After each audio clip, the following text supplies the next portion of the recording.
दोस्तों, ये कहानी है मोनी नाम की एक औरत की। मोनी मुंबई के फुटपाथ में रहती थी। वह अपने 3 बच्चों के साथ अकेले फुटपाथ में रहती थी। यह बात कुछ समय पहले की है। राजू किसी काम से अपने मौसी के घर जा रहा था, तो जैसे ही वह रेड लाइट पर गाड़ी रोका तो उसके सामने एक औरत आई और वह उससे पैसे मांगने लगी। राजू पैसे देने ही वाला था कि वह औरत बेहोश होकर गिर गई। राजू औरत को बेहोश देखकर डर गया और वह अपने ड्राइवर से कहता है, अरे यह औरत तो बेहोश होकर गिर गई, लगता है इसकी तबीयत खराब है, चलो इसे कोई पास के डॉक्टर के पास ले चलते हैं। नहीं साहब, रहने दीजिए, ये इन छोटे लोगों के चोचले होते हैं पैसे लेने के। तुम पागल हो गए हो क्या? तुम्हारे अंदर इंसानियत है भी या नहीं? यहाँ कोई औरत बेहोश हुई पड़ी है और तुम कह रहे हो कि इन छोटे लोगों के चोचले हैं। चुपचाप जैसा मैं कहता हूँ वैसा करो, इसे मेरे साथ गाड़ी में बैठाने की मदद करो। अब जैसा बोले साहब। फिर राजू और ड्राइवर मिलकर उस औरत को गाड़ी में बैठाता है और पास के हॉस्पिटल में जाता है। हॉस्पिटल में जाने के बाद उसे पता चलता है उस औरत को बहुत तेज बुखार था और उसे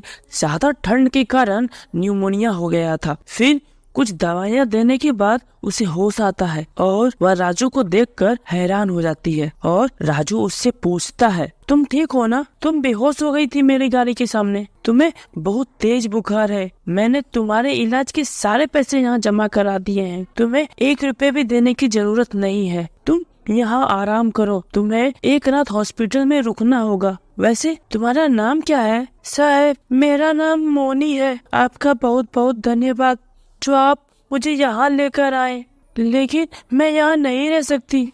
मेरे छोटे छोटे 3 बच्चे हैं, मुझे घर जाना होगा, नहीं तो मेरे बच्चे आज भूखे ही रह जाएंगे। आप कृपया मुझे घर जाने दीजिए। तुम कुछ घंटे तो यहाँ रुक जाओ, तुम्हें बहुत तेज बुखार है, कुछ देर यहाँ आराम कर लो, जब डॉक्टर तुम्हें जाने के लिए परमिशन दे दे तब तुम चले जाना। नहीं नहीं साहब, आप कैसी बातें कर रहे हैं? मेरे 3 छोटे छोटे बच्चे हैं और वे घर पे भूखे होंगे। अगर मैं यहीं रहूंगी तो मैं अपने बच्चों को खाना कैसे खिलाऊंगी? इसलिए मैं यहाँ कैसे रह सकती हूँ? और मेरा पति भी इस दुनिया में नहीं है, मेरे बच्चे ही मेरा सहारा है और वो मेरा इंतजार कर रहे होंगे। मैं आपसे निवेदन करती हूँ, कृपया आप मुझे जाने दीजिए। ठीक है, तुम चिंता मत करो, मैं तुम्हें अपने गाड़ी से ही घर छोड़ दूंगा, चलो तुम मेरे साथ चलो। और राजू मोनी को अपने साथ लेकर मोनी के घर चले गया।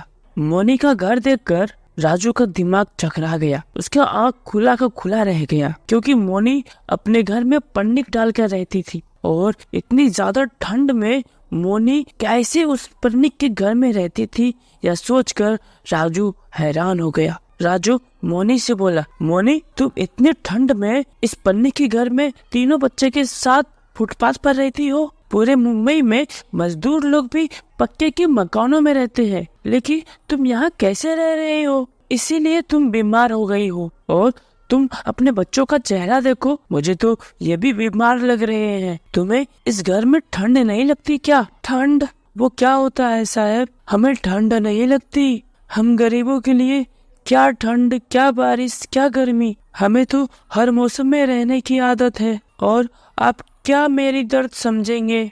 क्या आप जानते हैं इस ठंड ने ही मुझे मेरे पति से दूर कर दिया है। आप कुछ नहीं समझेंगे हम गरीब का दर्द, कोई नहीं समझता। मुझे सड़क पर भीख मांगनी पड़ती है क्योंकि मुझे अपने बच्चों का पेट भरना होता है। मोनी, तुम्हारे पति को क्या हुआ था? वो कैसे गुजर गए? साहब, दरअसल मेरे पति एक फैक्ट्री में मजदूर थे, अक्सर रात में उनका आना जाना होता था और उन्हें बहुत जोर की सर्दी लग गई, जिसकी वजह से उन्हें बहुत तेज बुखार आया और हमारे पास इलाज के पैसे भी नहीं थे, जिसकी वजह से मेरे पति मुझे छोड़कर चले गए और तब से मैं इसी फुटपाथ पर अपने बच्चों के साथ पन्नी बिछा के रहती हूँ क्योंकि हमारा पहला मकान किराए का था। किराए नहीं जमा करने के कारण मकान मालिक ने हमें घर से निकाल दिया और फिर मैं मजबूर होकर इस फुटपाथ में रहने लगी। मैं मकान तो नहीं बना सकती